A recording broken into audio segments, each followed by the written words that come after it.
मानव यौनिकता या सेक्सुअलिटी पाप है या पवित्र चीज? सद्गुरु कहते हैं कि सेक्स में कुछ भी गलत या सही नहीं है क्योंकि वह भौतिक अस्तित्व का एक जरूरी हिस्सा है, मगर उसकी भूमिका सीमित है। वह बता रहे हैं कि यौन आवेग को स्वीकार करने के साथ साथ इसे जिम्मेदारी से संचालित करना भी महत्वपूर्ण है। ऐसा क्यों है कि जीवन की सभी आकर्षक चीजें या तो अनैतिक है या गैरकानूनी या मोटापा बढ़ाने वाली? युवा अक्सर यह सवाल पूछते हैं या इस बारे में सोचते हैं। पहले अनैतिक शब्द को देखते हैं। ज्यादातर इस शब्द का प्रयोग करते समय लोग सेक्स की ओर इशारा कर रहे होते हैं। सेक्स ऐसा विषय है जिस पर लोग अपने जीवन में काफी विचार खर्च करते हैं। कई लोगों के लिए एक साधारण जैविक जरूरत पूरे जीवन चलने वाले जुनून में बदल गई है। सेक्स को समझना होगा।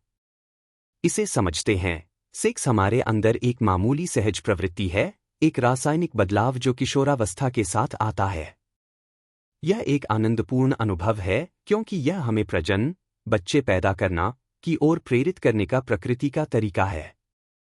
समय के साथ हमने प्रजनन, बच्चे पैदा करना के पक्ष को ऐच्छिक बना दिया है, मगर आनंद मौजूद है। इसमें कुछ भी सही या गलत नहीं है।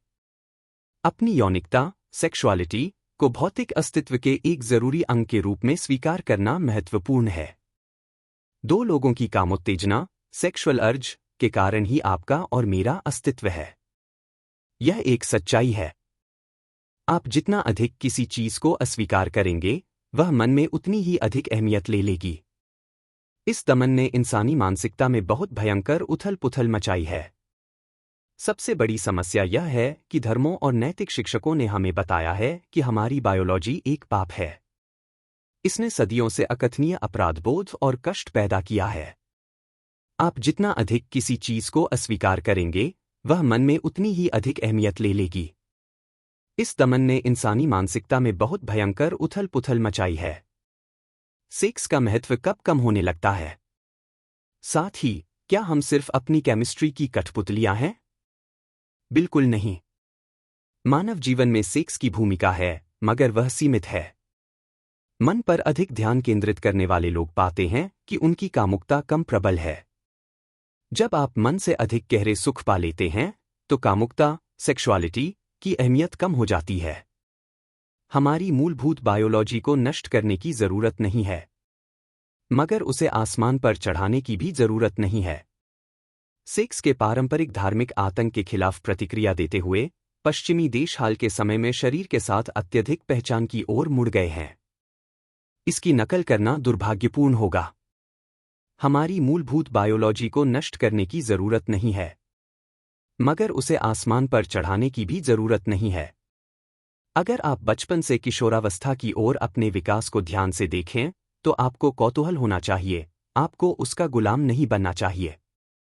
हमारी स्वाभाविक बुद्धि हमें इस बारे में जागरूक करती है कि हम अपने हार्मोन के खेल से कहीं अधिक हैं। जानवरों के विपरीत, इंसान अपनी केमिस्ट्री से विवश नहीं है।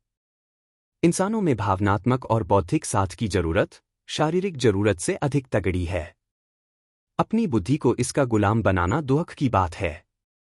दुर्भाग्यवश, जो लोग हार्मोनल प्रक्रिया को अपनी बुद्धि पर हावी होने देते हैं, वे अपना अंदरूनी संतुलन खो बैठते हैं। यह दुख की बात है कि बहुत सारे युवा लोग अपनी बुद्धि को ऑनलाइन या फिल्मों में देखी और पढ़ी चीजों का गुलाम बना लेते हैं। इसका नतीजा सेक्सुअलिटी के प्रति एक पहले से तय प्रतिक्रिया होता है। आपकी प्रतिक्रिया आंतरिक जागरूकता और संतुलन पर आधारित नहीं होती। लोग यौनिकता, सेक्सुअलिटी के पक्ष और विपक्ष में बोलते रहेंगे। दोनों की जरूरत नहीं है। हमें बस शरीर और दिमाग में एक खास आंतरिक संतुलन लाने की जरूरत है ताकि यौनिकता, सेक्सुअलिटी को उसकी स्वाभाविक जगह मिल जाए। यौन आवेग को स्वीकार करना महत्वपूर्ण है, मगर साथ ही उसे जिम्मेदारी से संचालित करना भी।